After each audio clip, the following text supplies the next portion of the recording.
Hello students, एक बार फिर से आपका स्वागत है हमारे यूट्यूब चैनल एम एसीबर में। और आज हम आपके लिए एक और नया वीडियो लेके आए हैं और इसमें आपको हम बताने वाले हैं कि कैसे सॉल्व करते हैं कोई भी सिस्टम ऑफ लीनियर इक्वेशन को यूजिंग मैट्रिक्स मेथड। मीन्स अगर मैट्रिक्स मेथड का यूज करके इस लीनियर इक्वेशन को सॉल्व करना हो, मतलब एक्स का वैल्यू, वाई का वैल्यू या जेड का वैल्यू अगर फाइंड करना हो तो कैसे हम लोग सॉल्व करेंगे।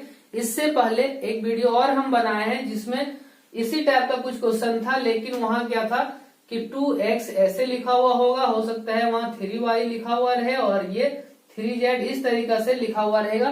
तो अगर ये x, y, z जो वेरिएबल यूज किया गया है वो कोफिशिएंट डायरेक्ट यहाँ मीन्स न्यूमरेटर में रहे, x, y, z जो है वो ऊपर लिखा हुआ रहे तो वो अलग तरीका से बनता है। और वही यही चीज अगर x या y का बात अगर करें, जैसे ये y नीचे लिखा हुआ रहे तो ये अलग तरीका से बनता है और ये क्वेश्चन इस टाइप से थोड़ा सा चेंज कर सकता है। इसलिए हम इस क्वेश्चन को लेके आए हैं क्योंकि इस टाइप का क्वेश्चन हर साल पूछा जाता है और इस साल भी पूछने का बहुत ज्यादा चांस है। आप ऐसा मान लीजिए कि ये 99% आपको चांस है कि इस टाइप का क्वेश्चन पूछा जाएगा ही, तो आप इस टाइप का क्वेश्चन जरूर प्रैक्टिस करें। तो हम आपको फिर से रिमाइंड करा देते हैं कि क्या क्या इसमें प्रोसेस है, कौन कौन सा स्टेप को फॉलो करना पड़ता है। तो सबसे पहले क्या करिए, ये जो दिया हुआ इक्वेशन इसको आप इसका जो वेरिएबल है वो इस फॉर्म में ले आइए। मीन्स जो न्यूमरेटर डिनोमिनेटर में जो वेरिएबल है उसको आप न्यूमरेटर में ले जाइए। न्यूमरेटर में ले जाने के बाद अगर इस टाइप का इक्वेशन आपके पास बन जाएगा, उसके बाद क्या करना होगा, एक आपको मैट्रिक्स मानना पड़ेगा। ए के इक्वल टू कुछ मैट्रिक्स होगा और एक एक्स के इक्वल टू मानना पड़ेगा और उसके बाद एक डी मानना पड़ेगा। ये तीनों मैट्रिक्स मानने के बाद आपके पास एक इक्वेशन होता है, मैट्रिक्स इक्वेशन, जिसको हम लोग बोलते हैं ए इनवर्स डी। ये एक्स के इक्वल टू होता है, x equal to A inverse D, और इसका वैल्यू हम लोग सॉल्व करते हैं। इसमें एक ए इनवर्स फाइंड करने के लिए फॉर्मूला आता है कि एडजॉइंट ऑफ ए, तो ए डी जे ए लिख के हम लोग मॉडुलस ऑफ ए लिखते हैं। इसका मतलब मॉडुलस ऑफ ए का भी यहाँ जरूरत पड़ने वाला है। तो कैसे हम लोग निकालते हैं वो एक एक करके हम लोग सीखेंगे। हो सकता है क्वेश्चन में आपको यहीं तक पूछे कि इनवर्स निकाल दीजिए, या हो सकता है कभी कभी क्वेश्चन बोले कि इसका मॉडुलस निकाल दीजिए, तो वो सब भी आपको यहाँ सीखना है। तो चलिए वीडियो को स्टार्ट करते हैं। अगर चैनल में नए हैं तो सब्सक्राइब करके बेल आइकन भी प्रेस करिए और नया नोटिफिकेशन के लिए वेट करिए कि कब आएगा, और आप उस वीडियो को आराम से देखिए घर बैठे और अपना मार्क्स को सिक्योर करिए। अगर जो पढ़ाया जा रहा है कंपार्टमेंट के लिए या इम्प्रूवमेंट के लिए, अगर आप सब सारे वीडियो को कंप्लीट देख लेंगे तो यकीन मानिए कि आपका मार्क्स अच्छा आने वाला है और आप आसानी से पास हो सकते हैं। तो चलिए आज देखते हैं कि कैसे इसको हम लोग सॉल्व करेंगे। तो देखिए प्रोसेस कैसे शुरू होता है। आप यहाँ सॉल्यूशन स्टार्ट करिए। सॉल्यूशन में लिखिए सबसे पहले कि लेट, ये जो देखिए 1/x है, ये समझिए कि 1/x, नीचे अगर x है, y है, z है तो आप लिखिए 1/x के इक्वल टू यहाँ a लिखिए, यहाँ दूसरा वेरिएबल मान लीजिए, और 1/y के इक्वल टू आप यहाँ b मान लीजिए, और इसी तरीका से 1/z के इक्वल टू आप c मान लीजिए। आप दूसरा चीज भी मान सकते हैं, u v w मान सकते हैं, आपका जो मर्जी मान सकते हैं, p q r भी आप मान सकते हैं। तो ये आप लिख दिए 1/x के इक्वल टू। तो ये जो आप इक्वेशन देख रहे हैं, अब देखिए ये कैसे चेंज होगा। ये जो इक्वेशन है अब चेंज हो जाएगा, यहाँ लिखेंगे 2 और 1/x, मतलब जो नीचे x था उसके बदले a हो गया, तो यहाँ हो गया 2a, ठीक है। और यहाँ प्लस ये 3 और इसके लिए 1/y के इक्वल टू हम b माने हैं तो ये हो जाएगा 3b, और फिर यहाँ देखिए हो जाएगा ये 3c, ये हो जाएगा 3c, और यहाँ 10 का 10 रहेगा। तो इस तरीका से इक्वेशन सब चेंज होने लगेगा। और अब इसको हम लोग बोल सकते हैं, सिर्फ a बोल सकते हैं, इसको b बोल सकते हैं और इसको c बोल सकते हैं, और यहाँ भी होगा 10। अब यहाँ इसको देखिए हम क्या कर सकते हैं, 3a बोल सकते हैं, यहाँ माइनस में b और प्लस ये हो जाएगा 2c और इसके इक्वल टू हो जाएगा 13। अब आपको क्या करना है, इसके बाद वही प्रोसेस लगाना है। क्या करना है, सबसे पहले एक मान लेना है, फिर से लिखिए लेट या फिर नाउ लिखिए, एक मैट्रिक्स मानिए A इक्वल टू, और A में कहा से हम लोग एलिमेंट भरते हैं, यहीं से। देखिए ये 2 3 3, यहाँ लिखिए 2 3 3। आप पिछला वीडियो अगर देख चुके हैं तो आपको बहुत इजी होगा। और नहीं देखें तो इसका लिंक हम डिस्क्रिप्शन में दे दिए हैं उस वीडियो का, आप वहां से भी देख सकते हैं। तो ये हो गया 1, ये 1, यहाँ 1, यहाँ 3, यहाँ से -1, यहाँ 2। कैसे हम लोग लिखे, इस लाइन वाला तीनों लिख दिए 2 3 3। ये ए का कोफिशिएंट, बी का कोफिशिएंट, सी का कोफिशिएंट, यहाँ 1 है, यहाँ 1 है, यहाँ 1, ये तीनों लिख दिए। 3 यहाँ कुछ नहीं तो -1 है समझिए, और यहाँ +2 तो यहाँ लिख दिए ऐसे। अब आपको लिखना है दूसरा मैट्रिक्स, और उस मैट्रिक्स का नाम होगा x। तो x के इक्वल टू आप लिखिए, क्या लिखिएगा एक बात और समझा देते हैं। x में लिखना है आपको यहाँ का वेरिएबल। तो वेरिएबल में देखिए आप x y z लगेगा कि लिख दे, लेकिन वो गलत हो जाएगा। आपको लिखना a b c। तो हम भी लिखना चाह रहे थे अभी x, लेकिन वहां x नहीं होगा, ये होगा a, फिर होगा b, फिर होगा c। मीन्स पहले a b c का वैल्यू निकलेगा, उसके बाद x y z का वैल्यू निकलेगा। तो इसके बाद आपको मानना है एंड d के इक्वल टू आपको कौन सा नंबर लेना पड़ता है, जो कांस्टेंट टर्म होता है। कांस्टेंट टर्म कौन कौन सा है, 10 10 13। तो आप यहाँ लिखिए 10, फिर यहाँ 10, फिर यहाँ 13। और इसके बाद आपको क्या करना है, मॉडुलस ऑफ ए निकालना है। आपको स्टेप याद रखना है, ए लिख लिए, एक्स लिख लिए, डी लिख लिए, मॉडुलस ऑफ ए निकलेगा और ए का वैल्यू 0 नहीं होना चाहिए। तो मॉडुलस ऑफ ए निकालने के लिए हम लोग क्या काम करते हैं, देखिए आपको पता होगा, लेकिन हम स्टेप दिखा दे रहे हैं आपको कि कैसे लिखेंगे। तो सबसे पहले इस यहाँ 2 एलिमेंट से शुरू करते हैं, तो 2 लिखेंगे, तो इसका मतलब इसको और इसको ढक देना है, तो 1 ये सब चारों लिखना पड़ेगा। तो 1 1 -1 2 यहाँ होगा, फिर माइनस देंगे, 3 लिखेंगे, 3 इसको इस तरीका से ढकेंगे, तो 1 3 1 2 बचेगा। तो यहाँ 1 3 1 2 लिख लीजिए, इसके बाद प्लस फिर 3 होगा, इसके बाद देखिए इसको और इसको अगर ढकेंगे तो 1 3 1 -1 होगा। तो यहाँ से लिख लीजिए 1 1 3 -1, और यहाँ से क्या हो जाएगा, ये हो गया 2, और इधर से अगर सॉल्व करेंगे तो ये हो गया 2, और ये हो जाएगा +1, और यहाँ हो जाएगा माइनस, ये 3 है, तो यहाँ देखिए ये हो गया 2, और यहाँ -3, और यहाँ +3। फिर इस तरीका से सॉल्व करेंगे, -1 -3। तो यहाँ देखिए ये हो गया कितना, 3 और 2, 3 2 जा 6, यहाँ हो गया -1, और -1 और 3 से मल्टीप्लाई करेंगे तो +3 हो जाएगा, और यहाँ से बचेगा -4 को इससे मल्टीप्लाई करेंगे तो हो जाएगा प्लस माइनस में 12। तो अब कितना होगा, जैसे ये दोनों मिलके हो गया 9, और ये हो गया -12, तो यहाँ बचेगा -3। तो -3 ये 0 नहीं अगर आया तो आपको यहाँ लिखना है कि मॉडुलस ऑफ ए का जो वैल्यू है वो 0 नहीं आया, इसलिए यहाँ लिखेंगे देयरफॉर क्या होगा कि ए जो मैट्रिक्स है, मीन्स ये जो मैट्रिक्स है ए, वो क्या है, इज नॉन सिंगुलर मैट्रिक्स। ये नॉन सिंगुलर मैट्रिक्स है, तो यहाँ हम लिख देंगे नॉन सिंगुलर मैट्रिक्स। ठीक है, इतना काम करने के बाद मीन्स अगर नॉन सिंगुलर मैट्रिक्स आया, यहाँ 0 नहीं आना चाहिए, ये जो वैल्यू है ये 0 नहीं आना चाहिए। अगर यहाँ दूसरा नंबर आया, प्लस माइनस कुछ भी हो उससे कोई फर्क नहीं पड़ता है, बस 0 नहीं आना चाहिए। तो ये हो गया नॉन सिंगुलर मैट्रिक्स, और नॉन सिंगुलर मैट्रिक्स होगा तभी आगे हम लोग काम कर सकेंगे। तो अब आगे का काम क्या होगा वो आप समझ लीजिए। तो ये मॉडुलस ऑफ ए तो निकल गया -3। अब निकालना है आपको ए इनवर्स। तो ए इनवर्स निकालने के लिए आपको चाहिए formula adjoint of A divided by modulus of A. तो एडजॉइंट ऑफ ए निकालिए आप। एडजॉइंट ऑफ ए कैसे निकलेगा, इस मैट्रिक्स का कोफैक्टर निकलेगा फर्स्ट रो का, सेकेंड रो का, थर्ड रो का, और उस एलिमेंट से जो बनेगा नया मैट्रिक्स उसका नाम होगा बी। तो हम लोग उतना काम आगे करते हैं, और जो मैट्रिक्स बी निकलेगा उसको ट्रांसपोज करेंगे तो वो जो होगा उसको हम लोग एडजॉइंट ऑफ ए भी बोल सकते हैं, और उसके बाद हम लोग ए इनवर्स निकाल लेंगे।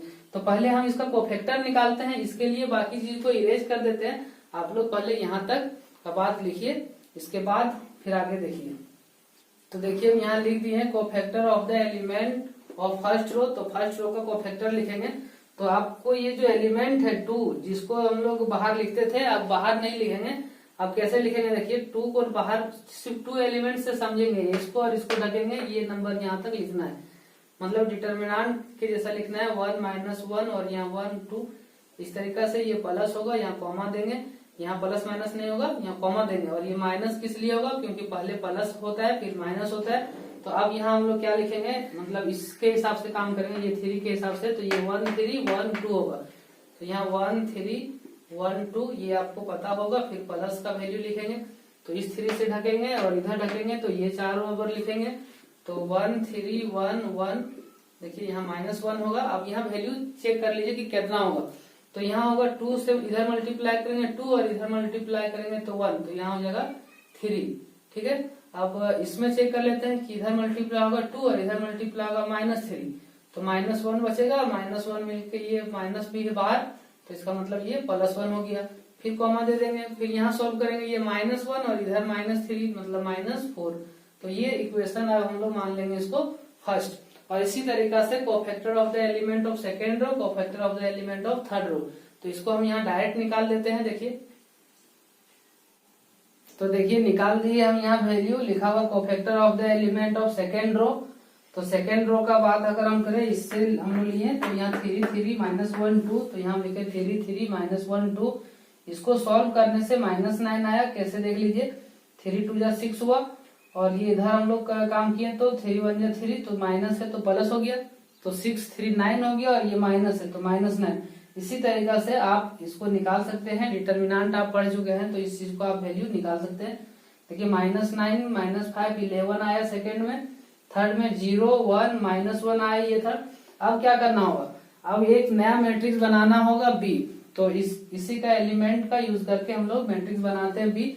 हम बाकी सबको मिटा देते हैं, सिर्फ इसको छोड़ देके, ठीक है, क्योंकि अब ये सब का जरूरत नहीं पड़ने वाला है। तो अब हम देखते हैं, बाकी चीज को मिटा दे रहे हैं। तो यहाँ अब हम लिख दे रहे हैं बी के इक्वल टू, देखिए नया मैट्रिक्स जो बनेगा वो कहाँ से हम लोग लेंगे, 3 1 -4। तो आप यहाँ लिखिए 3 1 -4 और यहाँ -9 -5 11 0 1 -1। अब इसके बाद इसका ट्रांसपोज किया जाता है, तो आप यही ट्रांसपोज कर ले। बी का डेस इक्वल टू, रो को कॉलम बना दे, तो ये रो है तो 3 1 -4 कॉलम बन जाएगा, 9 माइनस में 5 और 11 ये भी कॉलम बन जाएगा। और इसको भी देखिए 0 1 -1 ये भी कॉलम बन जाएगा। तो ये जो ट्रांसपोज आया इसी को हम लोग बोलते हैं एडजॉइंट ऑफ ए। तो अब यहाँ से बाकी सब सेम प्रोसेस चलेगा। ये हो गया एडजॉइंट ऑफ ए। अब हम लोग क्या करेंगे, ए का इनवर्स निकालेंगे। तो ए का इनवर्स के लिए फॉर्मूला क्या होता है, A inverse equal to adjoint of A divided by modulus of A. तो देखिए उसको कैसे लिखते हैं, तो हम यहाँ लिख दे रहे हैं, देखिए A inverse equal to adjoint of A divided by modulus of A. एक बात और, हम इसको हमेशा यही रख रहे हैं क्योंकि इसका जरूरत पड़ने वाला है। इसको आप बार बार नहीं लिखें, यहाँ से भी हम लिखना शुरू किए। तो A inverse equal to adjoint of A divided by modulus of A. तो ये हो गया मेरा एडजॉइंट ऑफ ए। तो एडजॉइंट ऑफ ए का वैल्यू यहाँ पहले लिख लेते हैं। देखिए एडजॉइंट ऑफ ए में क्या आ गया, 3 -9 0 1 -5, यहाँ 1 -4, यहाँ 11, यहाँ -1। और जो मॉडुलस ऑफ ए नीचे जो आने वाला था इसको आप यहाँ लिख दीजिए 1/-3। ठीक है, ये माइनस को ऊपर लेके हम, तो ये हो गया ए इनवर्स। अब हमको चाहिए x equal to A inverse D. तो अब यहाँ लिखिए therefore x equal to A inverse D. और ए इनवर्स डी मतलब ए इनवर्स का वैल्यू ये आया, इसको हम यहाँ लिखेंगे 1/3 और 3 -9 0 और 1 -1, यहाँ -5, यहाँ 11, यहाँ 1, यहाँ माइनस में 4 लिख लीजिए। और d को मल्टीप्लाई कर दीजिए। d मेरे पास ये है, देखिए d को जब मल्टीप्लाई करेंगे तो क्या होगा, यहाँ 10 है, फिर यहाँ भी 13 है। अब यही मल्टीप्लाई करके हम दिखा दे रहे हैं। देखिए क्या होगा, थोड़ा सा स्पेस कम था इसलिए हम इसको अरेंज कर दिए हैं। यहाँ ए इनवर्स डी का मतलब ए इनवर्स का वैल्यू यहाँ लिखे, डी यहाँ लिख दिए ताकि थोड़ा सा जगह बच गया। अब यहाँ मल्टीप्लाई करेंगे तो आपको पता है एक बार ऐसे चलता है और एक बार नीचे चलता है। तो यहाँ मल्टीप्लाई करेंगे, देखिए 1/3 जो माइनस में है वो तो बाहर रहेगा ही रहेगा। तो यहाँ -1/3 पहले लिख लेते हैं। कैसे मल्टीप्लाई होता है, 3 और ये 10 मल्टीप्लाई होगा। तो पहले होगा 30, फिर ये -9 इसमें मल्टीप्लाई होगा, तो यहाँ होगा -90 और 0 मल्टीप्लाई होगा 13 में, तो ये तो 0 हो जाएगा। तो यहाँ चलिए ऐसे ही रहने देते हैं। ये 1 मल्टीप्लाई होगा 10 के साथ, तो यहाँ 10 हो जाएगा। -5 मल्टीप्लाई होगा 10 के साथ, तो -50 हो जाएगा। और 1 मल्टीप्लाई होगा 13 के साथ, तो यहाँ 13 हो जाएगा। -4 मल्टीप्लाई होगा 10 के साथ, तो -40, -4 10 के साथ, सॉरी 11 10 के साथ, तो ये हो गया प्लस में 110 और -1 अगर 13 के साथ हो गया तो हो गया यहाँ -13। अब यहाँ थोड़ा सा सॉल्व कर लेंगे हम लोग, जो आएगा वैल्यू उसको क्या करेंगे 3 से डिवाइड कर देंगे। तो यहाँ -90 है और यहाँ 30 है, तो यहाँ कितना बचेगा -60। तो यहाँ लिखिए -1/3 पहले और इसके बाद यहाँ जो जो बचा उसको लिख दीजिए। -60 हुआ और देखिए ये सब भी हम यहाँ लिख दिए, -27 -57 आया। अब क्या करेंगे, ये 3 से मतलब -3 से इसको भी डिवाइड कर देंगे, इसको भी डिवाइड कर देंगे और इसको भी डिवाइड कर देंगे। तो इसके बाद जो काम करना है आपको वो हम इधर करके दिखाते हैं। तो क्या होगा, यहाँ x के इक्वल टू जो यहाँ आया है उस चीज को हम लिखते हैं। क्या आया देखिए, -1/3 और -1/3 और यहाँ है -60, फिर -9 नहीं है -27 और 57। ये लिखने के बाद x का वैल्यू क्या था, यहाँ था a b c, इसको लिख लीजिए और माइनस ये इसमें जाएगा तो 3 से काट दीजिए 20 होगा, 3 से इसको भी काट दीजिए, माइनस है तो ये माइनस में 9 प्लस हो जाएगा और ये इसमें जब डिवाइड हो जाएगा तो ये 19 बचेगा। तो इस तरीका से a का वैल्यू निकल गया। देखिए अभी a का वैल्यू निकला तो यहाँ से लिख देते हैं a इक्वल टू 20 और b का वैल्यू आ गया 9 और c का वैल्यू माइनस में होगा, c का वैल्यू माइनस में 19। इतना करने के बाद लगता है कि आंसर आ गया, लेकिन आंसर अभी नहीं आया है। अब क्या करना होगा, ये 1/x इक्वल टू ऐसे लिखना पड़ेगा, नीचे लिखना है 1/x इक्वल टू 20 क्यों, क्योंकि यहाँ 1/x इक्वल टू है a। तो x का वैल्यू निकालेंगे तो x का वैल्यू ये पलट जाएगा तो इसको भी पलट देना होगा, तो ये 1/20 हो जाएगा। ये x का वैल्यू निकल गया। फिर आप लिखिए 1/y के इक्वल टू b, तो 1/y के इक्वल टू b मतलब यहाँ जो वैल्यू आया है 9 उसको लिखिए यहाँ 9। तो y का वैल्यू अगर आपको निकालना है तो ये रेसिप्रोकल हुआ तो इसको भी रेसिप्रोकल आप कर दीजिए, तो ये भी हो जाएगा 1/9। और z का वैल्यू इसी तरीका से हम बोल सकते हैं कि माइनस में 1/19 हो गया ये आंसर। तो अब निकल गया x y z का वैल्यू। और इस तरीका से आप क्वेश्चन प्रैक्टिस करिए, 100% आप एग्जाम में पास होइएगा और कोई दिक्कत फिर नहीं होने वाला है आपको। तो आज के लिए इतना ही रहने देते हैं। वीडियो अगर अच्छा लगे तो लाइक जरूर करिएगा।